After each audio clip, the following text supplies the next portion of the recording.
every year in America, we celebrate a lot of holidays.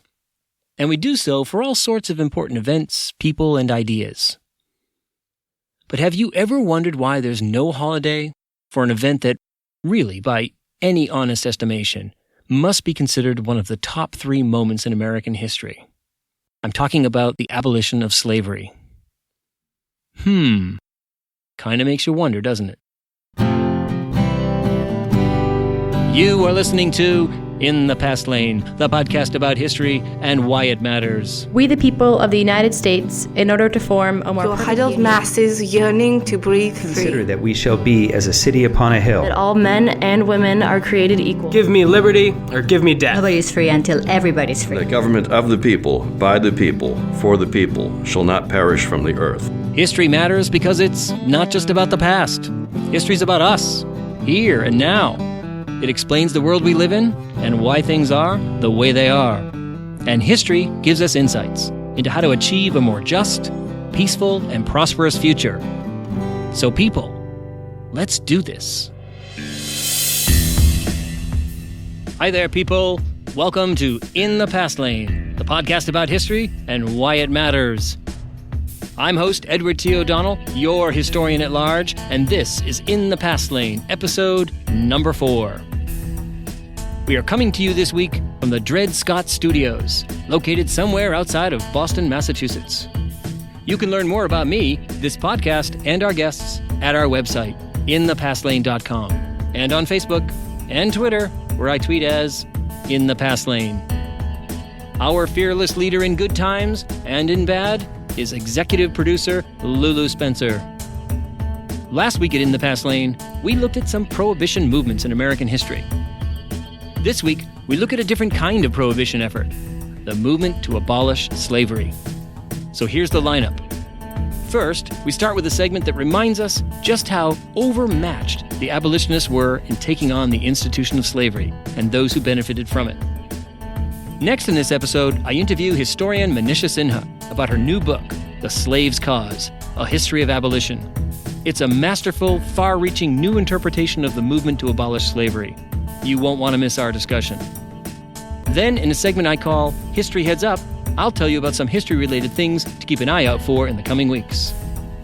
In our final segment, it's time for Mercy Street Rewind.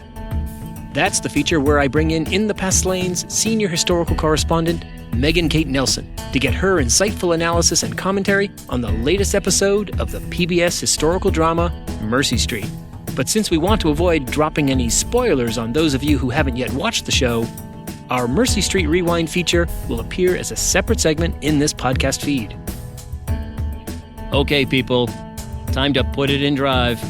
Your journey in the Past Lane begins now.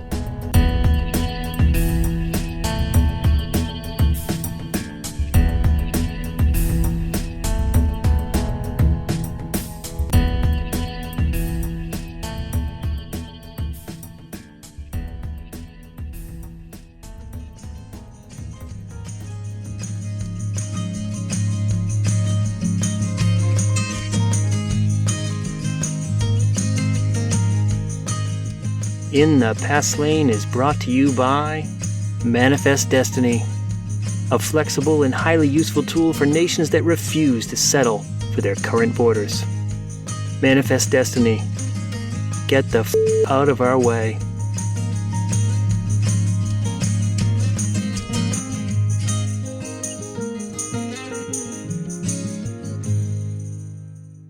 Abolitionism is one of the most remarkable movements in American history. And yet, very few Americans can name more than one or two abolitionists. Maybe William Lloyd Garrison, or Frederick Douglass, or Sojourner Truth. Now, why is that? And why is it also true that few people remember the key moments and events of the abolitionist movement? Why do we tend to remember only one bare fact? That the abolitionists ultimately won their struggle. The main reason, I think, is that to people living in the 21st century, slavery is so self-evidently wrong and evil, they just can't imagine the abolitionist movement failing. This sense that abolitionists were somehow destined to succeed because they were right is not only false. Slavery might have lasted many more decades, but it also serves to undermine and diminish the extraordinary efforts of the men and women who fought against incredible odds to end slavery. Now, what do I mean by incredible odds? Well, let me explain by highlighting 4 factors that made the abolitionist cause seem all but doomed to fail. First, what was the situation in the early 1830s? That's when the abolitionist movement began in earnest, with the founding by William Lloyd Garrison of his newspaper, The Liberator, in 1831, and the establishment of the American Anti-Slavery Society in 1833. Garrison and his fellow abolitionists called for the complete and immediate abolition of slavery, with no financial compensation whatsoever to slaveholders. Well, this, to say the least, was a very radical position. Most Americans, both in the North and the South, accepted slavery as a fact of life. Even those Americans who thought slavery was wrong, or that it made the U.S. look bad in the eyes of the world, thought abolition was a reckless and dangerous idea. Abolishing slavery, they believed, would trigger social chaos, racial intermixing, and ultimately, race war. Abolition would also ruin the national economy, destroying both cotton cultivation in the South and the northern industry that depended on it. For those Americans who considered slavery immoral or embarrassing, the most plausible scenario by which slavery would disappear was by the voluntary actions of slaveholders, somewhere in the distant future, when slavery ceased to make sense financially. Immediate abolition, in other words, was a crazy idea. And I'm not exaggerating here. When the famous abolitionist Wendell Phillips first told his family in 1835 that he was joining the newly founded American Anti-Slavery Society, they tried to have him committed to an insane asylum.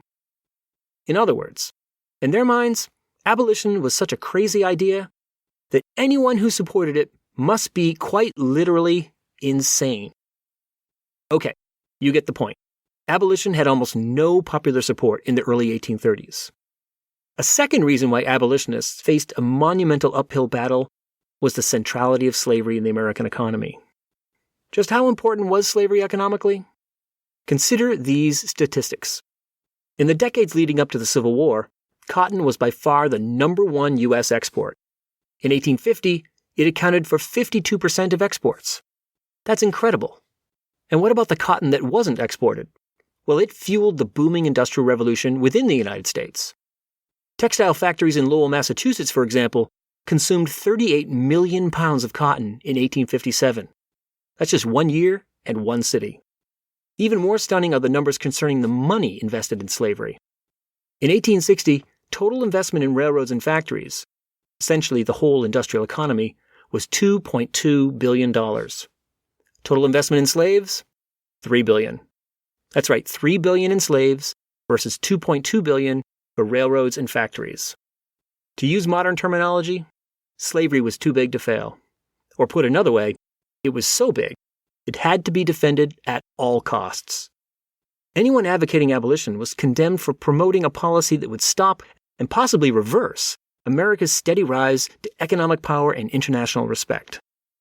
A third reason why the abolitionist movement looked so hopeless in the early 1830s was the political power wielded by Southern slave interests. Some of this power came from the aforementioned economic importance of slavery. In the South, the wealth enjoyed by slaveholders allowed them to dominate state and regional politics. They also wielded great influence in the North, given the importance of cotton to the Northern economy. But the most important power they wielded was at the federal level. In the decades before the Civil War, Southerners enjoyed extraordinary political power and influence. Now, much of this was due to the infamous 3/5 Clause of the U.S. Constitution, which artificially boosted congressional representation in states with large populations of slaves. And we can see the impact of the South's disproportionate political influence by looking at its dominance of key federal offices. Between 1790 and 1860, Southerners accounted for 11 of the first 16 U.S. presidents, 17 of 28 justices of the Supreme Court, 14 of 19 attorney generals, and 23 of 33 speakers of the House of Representatives. That's domination. Given Southerners' tremendous political power, abolitionists stood almost no chance of seeing a bill that would end slavery even debated in Congress, much less voted on or approved. Finally, Southern slaveholding interests were expert propagandists. They were fully aware that abolitionists focused most of their activism on changing the hearts and minds of Northerners, trying to persuade them of the evils of slavery. So, Southerners launched a full-on counteroffensive. In speeches, books, magazine articles, and sermons, Southerners defended slavery as a moral and virtuous system of labor. Slavery, they said, was sanctioned by the Bible. Scripture mentioned slavery innumerable times and never condemned it. And slaves, they argued, were too childlike and unintelligent to live on their own. They needed the guidance and protection of white slave owners, who provided clothing, food, and housing in exchange for a modest amount of daily labor. Moreover, the argument went, slaveholders were kind, father-like figures who cared for their slaves as though they were members of their extended family. And slaves? They were happy and content, and they loved their master as a father. Stories of bullwhips and families torn apart at the auction block, these were abolitionist lies, Southerners claimed. As one pro-slavery propagandist named George Fitzhugh claimed, the Negro slaves of the South are the happiest, and in some sense, the freest people in the world. That's right, the happiest and freest people in the world. Reinforcing this message was the most popular form of entertainment in the North, the minstrel show. Minstrel shows featured white performers in blackface, who depicted African Americans as simple-minded, happy-go-lucky types. And many of the popular songs that came from minstrel shows featured happy and contented slaves singing about life on the plantation. And you probably know some of these songs, most especially Stephen Foster's My Old Kentucky Home. This multifaceted campaign of pro-slavery propaganda convinced many white Northerners that while slavery was maybe a strange and antiquated system, it didn't seem evil, nor did it seem to violate Christianity. And if slaves were happy under the system, why not let things be? Given these factors, when the abolitionist movement began to gather steam in the early 1830s, few observers believed they stood any chance of success. Their goals were too radical, slavery was too important to the American economy, Southerners enjoyed extraordinary political power, and most Northerners were not convinced that slavery was inherently evil or a violation of Christian or Republican principles. And yet, despite these daunting realities, abolitionists were undaunted. They pursued their goals with zeal and fearlessness until they finally achieved the end of slavery during the Civil War. Their story brings to mind the words of the philosopher Arthur Schopenhauer, who once wrote of social change that all truth passes through 3 stages. First, it is ridiculed. Second, it is violently opposed. Third, it is accepted as being self-evident. The truth of abolition went through these very 3 stages. At first, it was ridiculed as an absurd idea. Then, as it gained followers and momentum, it faced violent opposition. Finally, aided by a civil war, the self-evident truth of abolition became clear, and slavery was abolished. But we need to keep in mind that abolition's passage through these 3 stages was not natural, nor was it inevitable. It did so because many people, both the famous and the anonymous, committed their energies, their resources, their reputations, and even their lives to the cause, despite the great odds stacked against them. And the same is true of all great freedom and justice struggles in American history. They succeeded, and they will continue to succeed, only to the extent that citizens are willing to commit themselves to them. Stay tuned, citizens. Coming up next, I speak to the author of a new history of the abolitionist movement.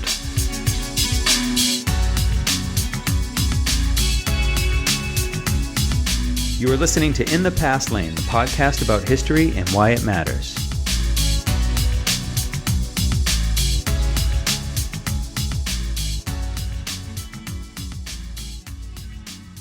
Welcome back. With me now is historian Manisha Sinha, author of the book The Slave's Cause, A History of Abolition, just published by Yale University Press. Manisha, welcome to In the Past Lane. Thank you, Ed.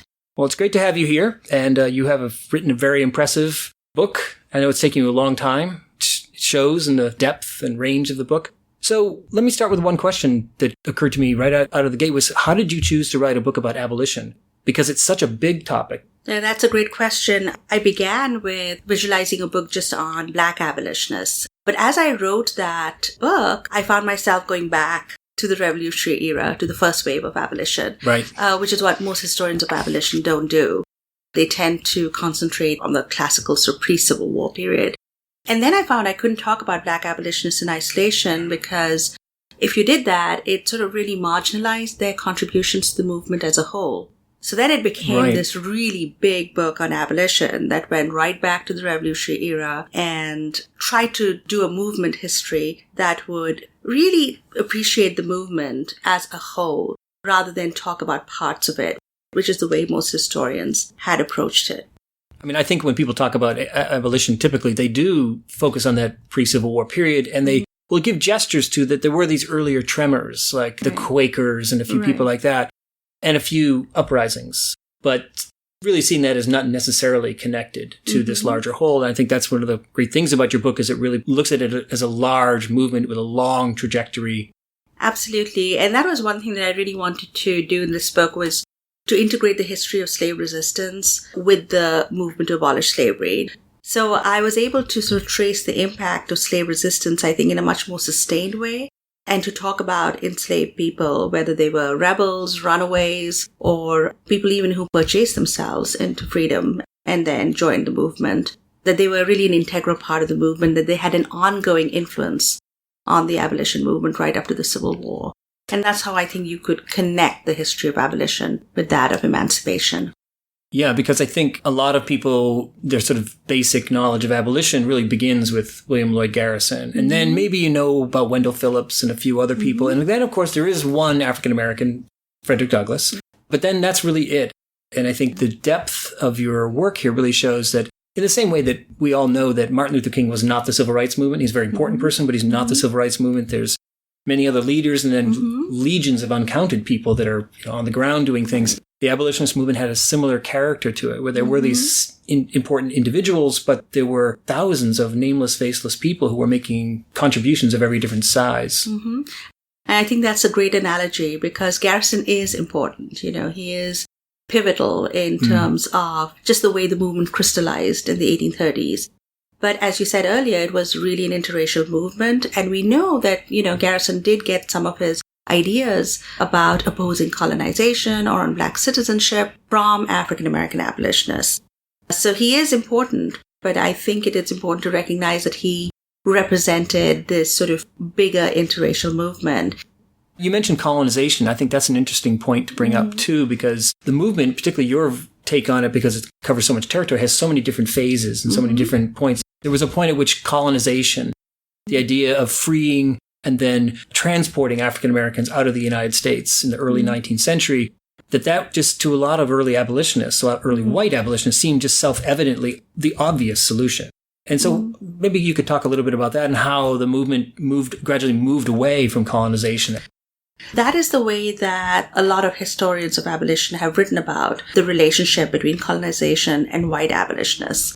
What I found, what was interesting and what I found was that, in fact, a lot of early abolitionists like Benjamin Lundy, who was an advocate of immigration to Haiti, not because he thought, you know, an interracial society is not possible, but because he kind of despaired about Southern slaveholders agreeing to any program of emancipation that would allow Black people to remain as free people in their society. But I found that a lot of these early abolitionists, including the American Convention of Abolition Societies, you know, the old abolition societies from the 18th century, were actually quite critical of the colonization movement and were listening already at that time to African American complaints about the colonization movement. I think what Garrison does is he makes this into sort of a programmatic part of abolition, that we are going to oppose colonization because we stand for Black citizenship. Yeah. And that, of course, he gets from African Americans who are writing in the 1820s against colonization. Colonization is kind of a program that was popular amongst people who are anti-slavery in sentiment. Yes. Like Jefferson. Right. You know, he is a prime colonizationist. They were not abolitionists in the sense that I define abolitionists. They were people who were movement people involved in societies, regular members of abolition and manumission societies who fought for abolition. Oftentimes, we include a lot of the founding generation as sort of abolitionists because they wrote a few things against slavery. In my book, being anti-slavery in sentiment versus being an abolitionist is a little different. Now, of course, there were a few like Hamilton and Jay who did lend the prestige of their names to abolition societies.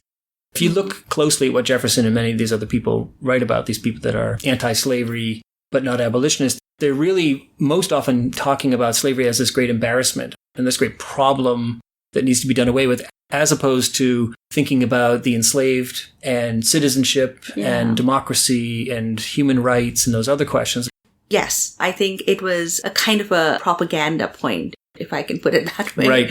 about slavery. And it's an idea that actually goes right down to Lincoln when he says it allows critics of the American Republic to justly accuse it of hypocrisy because of the existence of slavery and at the same time valuing Republican principles. And then 100 years later, part of the Cold War, there's this liberal rhetoric in the 40s and 50s saying the Soviets, the communists are killing us with this critique of American society because we have this apartheid-like system. And until we clean that up, we're not going to be able to really go toe-to-toe ideologically with the Soviet Union around the world. Right. And I think that was the conversation a lot of times between Britain and the United States. Right.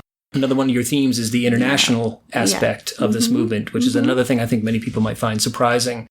Yeah, so, and you find that right up to the 19th century. Then you can really see overlapping radicalisms, abolition, utopian socialism, early feminism, working men's rights. You can find all these interesting connections in the 19th century that I think really challenges this notion of abolitionists as these conservative, white, middle class outliers, or even as these fanatical outliers, right? I think that that's another interesting part of what your focus is, to sort of tie in these other movements that are happening at the same time. That you really can't talk about abolitionism in isolation, especially by the mid-19th century, where all of these other questions of what is democracy, who is included, what is citizenship, all of the questions that we're familiar with, but seeing them as part of the abolitionist movement. And so many people, I mean, one example, at the Seneca Falls Convention in 1848, the famous Women's Rights Convention, Frederick Douglass is there, and he gets up and gives an important address. So that's just one example of the kind of overlapping quality of these different freedom movements or democracy movements of the mid-19th century. That's a great point, because I do think that the women's rights movement was really born through the abolition movement. Long before Seneca Falls, you had abolitionist feminists who had to deal with this issue of, or the controversy over women speaking out in public or taking leadership positions within the abolition movement. I would argue that perhaps the most important and formative origin point for the women's rights movement is the abolition movement, because a lot of these women, like Lucretia Mott, Abby Kelly Foster, Lucy Stone, Sojourner Truth, later on, or Frances Ellen Watkins Harper, who's this relatively unknown Black female abolitionist, feed into the women's rights movement. So that's another way that you can see abolition as a sort of a radical movement that gives rise to other radical passions. So yeah, I did find that if you try to write a movement history of abolition that would include all these various causes that abolitionists were interested in, you would have to explore those different ideas. Yeah. That abolitionists were not these singularly focused monomaniacs on just the abolition of slavery, that concern with the emancipation of slaves actually did get them involved in other causes. And the other point that I thought that you made was really good is this notion that the abolition movement really pushed at the boundaries of American democracy in trying to speak for disfranchised sections of the nation. And sometimes they were successful and sometimes they weren't when they tried to form coalitions with other movements. But the fact that there is this sort of tradition of American democratic radicalism, of which abolition is a centerpiece, is something that I really wanted to convey in this book. Yeah, it certainly comes out as a key part. Abolitionism and democracy really being, the two are tied, or American democracy is greatly shaped and influenced by abolition. And abolition, as you define it, really is centered on that broad notion of democracy, and democracy is an evolving idea. One thing that I noticed in terms of the structure of the book is that you say that the movement really begins to get traction and becomes a different kind of movement after 1850.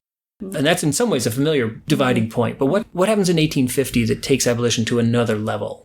Yeah, there are these various turning points in the history of abolition that I think are so important. You know, the 1830s certainly is one, but 1850s, you're right, is another turning point. And I think the movement does take off at that point. And the way it does was interesting for me to see. It was not just the growing radicalization of the movement, though that is an important part of the story, right?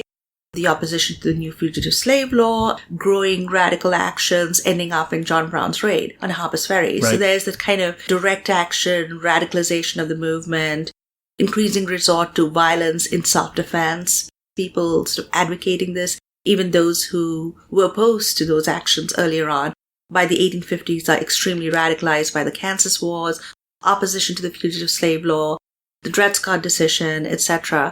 Many of them really do begin to change their position based on events on the ground. If you look at what they're doing in the 1840s in terms of the fugitive slave issue, they are always willing at that point, even in the 1830s with the formation of the vigilance committees, they're willing to resort to direct action. Right. In the 50s, what's interesting is that it becomes more widespread. And you have other people joining in who may not be part of the movement even. So it becomes a bigger issue and it gains more traction in the 1850s. But the other part of that story, I think, was how much abolitionist ideas become mainstream in the North. That is a story that most people don't look at. So if you look at the cultural life of the North, the political life of the North, the emergence of the Republican Party, the emergence of Lincoln, that the emergence of political anti-slavery and the emergence of cultural anti-slavery in the North is not something that was sort of an opposing force to the growing radicalization of the movement. As the movement is radicalizing, its ideas are also gaining more currency in the North in different ways. Maybe people are not adopting the entire abolitionist platform, but clearly abolitionist ideas start making sense to a lot of average Northern white male voters. It's the reason why the Republican Party wins the election in 1860. So that was a story that I did not expect to find, but it was a story that I felt that I needed to tell. And what's interesting about that, I'd be curious to hear what you have to say about it. When I teach this period and these topics, I very often find myself spending a lot of time on pro-slavery propaganda because I think a lot of people, when they think about abolition, it seems they have great misperceptions about it, about how difficult the attempt, what abolition was really about was unbelievably difficult given the context. And that in their minds, it's sort of self-evident. I mean, who could be for slavery? So you have to kind of bring them in. And the other thing is to realize the deeply embedded cultural opposition that's there, that Southerners are not simply just protecting their slaves and protecting slavery. They are engaged in a full-scale propaganda campaign. It involves people like George Fitzhugh and ministers. And the one example I always use is that when Uncle Tom's Cabin comes out, it causes a great big fuss. It's the great abolitionist novel. Southerners wrote 6 anti-Uncle Tom's Cabin books that were published within 6 months and distributed far and wide to sort of counter what they saw as a potentially very damaging thing. And then Stephen Foster's music, I would say it has a soundtrack. It's Stephen Foster's songs about happy slaves on the plantation. Right. So did you see this cultural change in the 50s sort of in some ways competing with that? Offering a different, an alternative to that pretty prevalent idea that slaves were happy? You're right. The Southerners are mounting a wide-ranging, sophisticated defense of slavery. And even more importantly, they really dominate the federal government throughout the 1850s. Yeah, all the different branches. Absolutely. Supreme Court and what happens in Kansas shows that they are willing to even violate principles of, quote, white democracy in order to make sure that slavery is perpetuated and expands in the West. And I think that's when most Northerners start paying attention to the critique of slavery that abolitionists had mounted a long time ago as violating civil liberties. Many Northerners had actually participated in anti-abolition mobs, but increasingly when the white man's democracy, as Stephen Douglas put it, gets threatened by the, quote, slave power, that's when many Northerners, I think, realize the extent to which slavery can hamper the progress of democracy. And Abraham Lincoln is one of them. Yes. He is against slavery, but really feels that the abolitionist movement is challenging the union with slaveholders, the constitutional protections for slavery. And as a lawyer, he is a little wary of that. But in the 1850s, you can see that growth within Lincoln, too, moving to a more abolitionist position because of what is happening. And then, of course, we know the Civil War, despite many people's efforts, does in fact bring on the end of slavery. Slavery is ended officially in 1865, adoption of the 13th Amendment. There's a whole nother history beyond that of the questions. Some of the questions are solved during the Civil War. We don't have slavery, but other questions emerge and are still part of our political, social world in which we live. So one question I always ask historians, I try to ask myself the same thing, is what does abolitionism have to do with now? I've mentioned this a lot on my podcast, that history is not just about the past. It is about the past, but it's also about now. It sort of tells us, explains the world that we live in. So in what ways does abolitionism is it still alive with us now, or some of the questions that it raises? In what way are they still with us now and can speak to some of the big questions in 2016? That's a great question, too. I thought about this as I wrote the epilogue of the book, and I thought about the legacy of the abolition movement. I think in terms of lessons for us today, what's most important is, we don't realize how political change can happen through activism or through a radical social movement.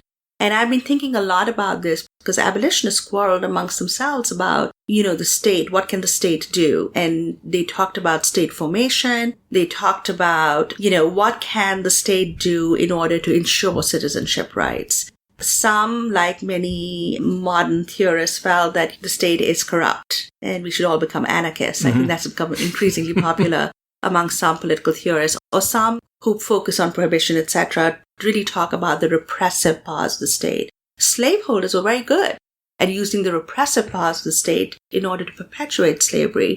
But I think the abolitionists did have an alternative vision of state formation, which was more emancipatory and which I think is more empowering for the average citizen, whether in the American Republic or elsewhere in the world, that you can affect political change, that you can enter into the arena of the state in order to represent disfranchised people.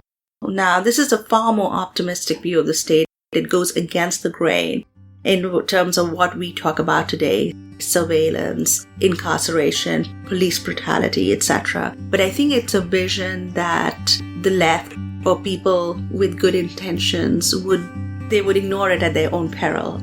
I don't think that we should give up on that context, that radical social movements can actually have an impact in terms of furthering democratic change, in terms of progressive constitutionalism or progressive laws. And you can see this, I think, in the history of the United States, and why most radical social movements that came after the abolitionists always saw it as kind of a template, as a model that did succeed in at least some of their aims. Against pretty staggering odds. Absolutely. So it is definitely an inspirational moment.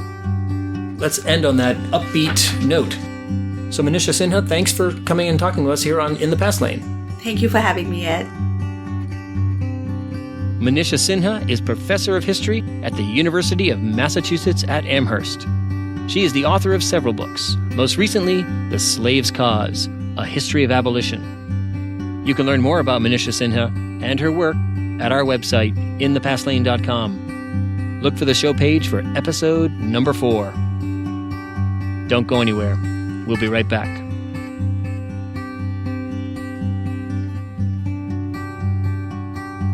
If you are enjoying this podcast, then please subscribe to In the Past Lane at iTunes, Stitcher, or wherever you access your podcasts. Subscribing is free, and once you do it, new episodes of In the Past Lane are automatically downloaded to your listening device. Subscribing also gives you access to the entire back catalog of In the Past Lane episodes. And if you do subscribe, please leave a review. Thanks.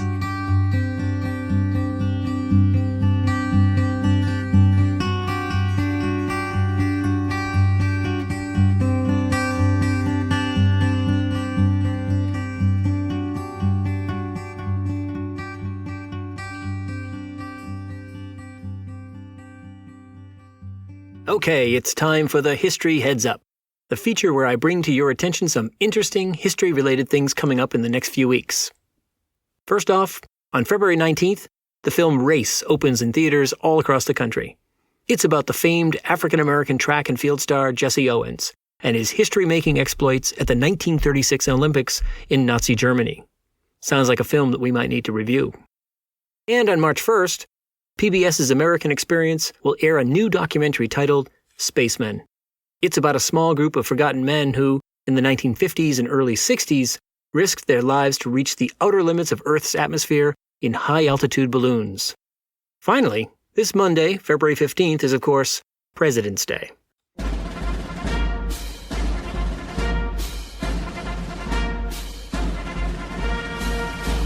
So with that in mind, I thought I'd drop on you some of the more memorable quotations about the American presidency.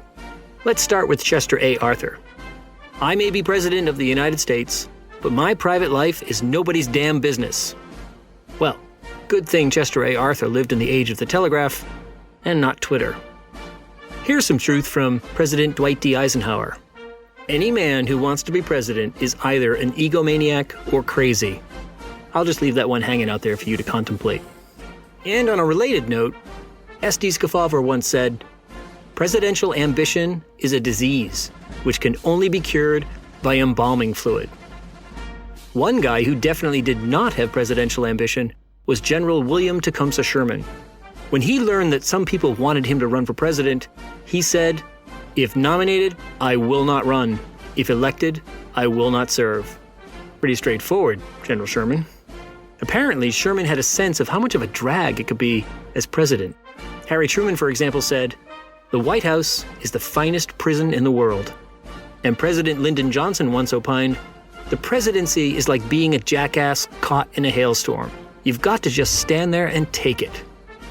President William Howard Taft found the presidency tedious at times. I'll be damned, it seems to be the profession of a president simply to hear other people talk. And Martin Van Buren, he wrote, "As to the presidency, the two happiest days of my life were my entrance upon the office and my surrender of it." All right, enough of this presidential pity party. Here's a fun one from the 19th century radical and women's rights activist Victoria Woodhull. Back in 1872, she became the first woman to run for president. She declared, "I now announce myself as a candidate for the presidency. I anticipate criticism." Well, let's just say that she was right about the criticism. And let's give our final word to the famous defense attorney, Clarence Darrow. His observation seems pretty much on target as we enter the heat of a presidential election year. Darrow said, "When I was a boy, I was told that anybody could become president. I'm beginning to believe it."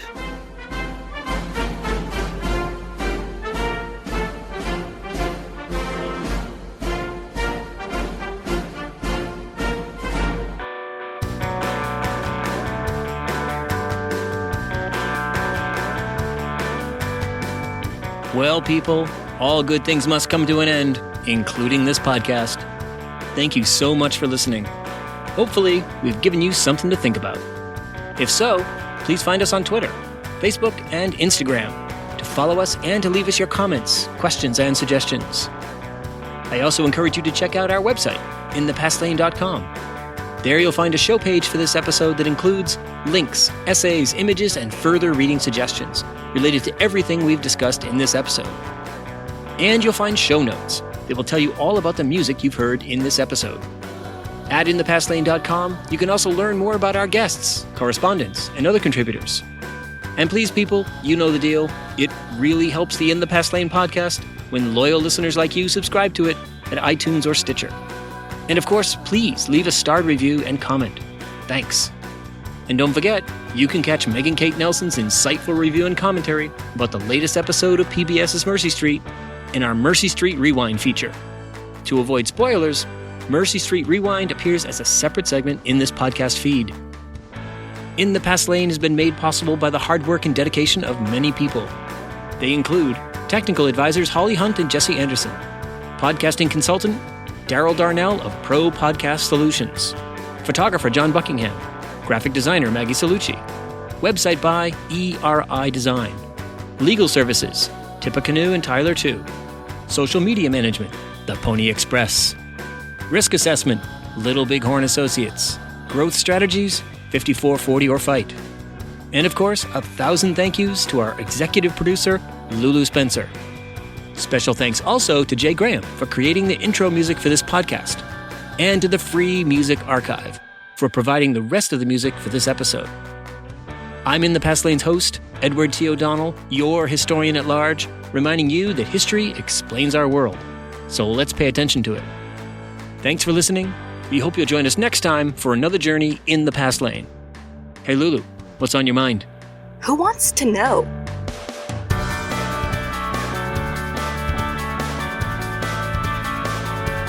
SBI, Snoring Beagle International.